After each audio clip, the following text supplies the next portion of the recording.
Hi, I'm the Free American Thinker, and I wanted to discuss in a number of ways ways to look at multivariable calculus and linear algebra and vector spaces in terms of understanding and thinking in your day-to-day life, and how it can be applicable towards your thinking in other capacities.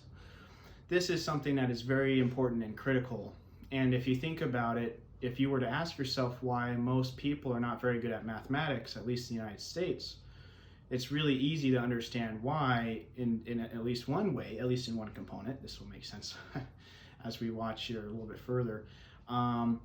It's easy to understand why our education is lackluster, because there are people who pay and fund. Now, there's many reasons why, but one of the reasons is mathematics has been chosen to be removed and watered down from your education, because if someone were to understand mathematics in even a general calculus sense, let alone linear algebra or quantum equations, we would have an incredibly intellectual society able to solve many problems on this planet and really build a positive nature. So what I wanted to talk about is the difference between, using single variable comparisons with multi-vector, multi-variable perspectives on understanding concepts, right? We are dumb, okay? Let's just get that out of the way. We're Homo sapiens. Homo sapiens have these really small little noggin brains, and our little noggin brains, we're also very emotional too.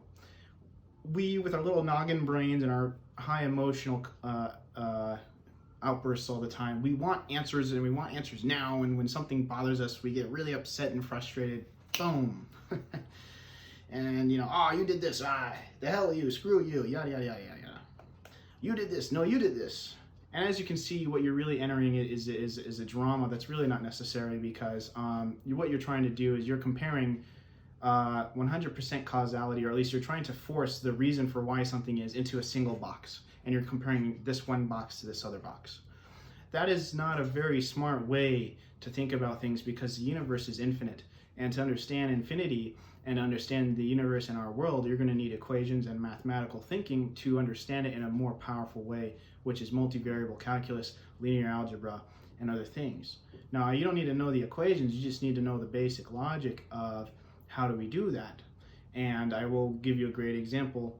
Right now, we are seeing fires in 2020 all over the place. A single variable way of looking at it is, oh, global warming did that. Or another single variable way of doing it is, oh, Antifa's lighting fires. Those are both true statements. But really, you have many components to it.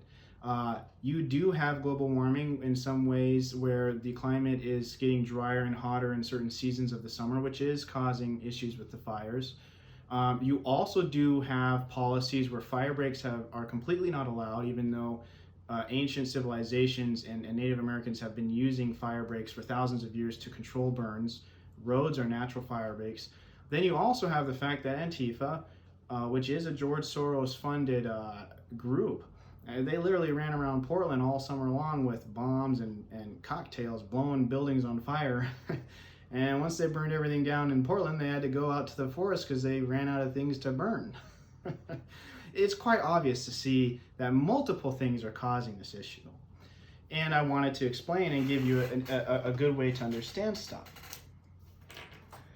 Basically, when we talk about multivariable problems, really what we have are multiple components of X making up the argument. And to expand the mind and your intellect in thinking, if we were to say fx represents some outcome or something you're comparing or looking at, let's say fires.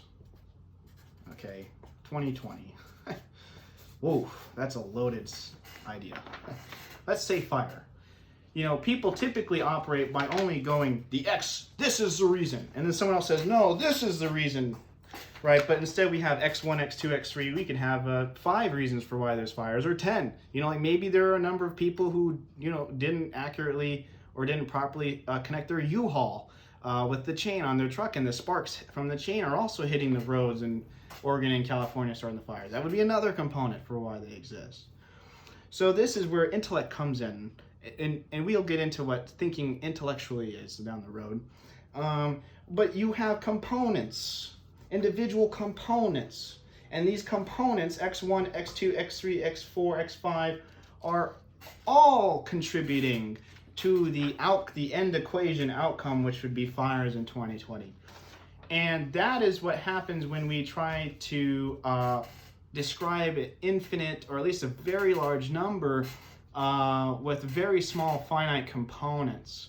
What happens is you really are only describing parts of the problem. You're not really getting a global macro perspective or cosmic infinite view looking from the higher level down as to the problems. So, you know, we can get into more of this, but essentially the argument of, you know, global warming, big issue, absolutely true. Fossil fuels gotta go, right? You do have the policy issue around fire breaks, which also causes it. Then you have a group of people funded by central bankers trying to collapse an economy to short the currency, paying Antifa to set fires in the forest, right? Then you have people not connecting their U-Haul trailers correctly to their truck. As you can see, all of these reasons are reasons for why we're having fires in 2020. But, you know, it's not like that in the conversation because, well, there's many reasons as to why, but the main primary component is that we are humans and we are very emotional. And when we see a problem, we want answers now, and we like to gravitate towards one answer.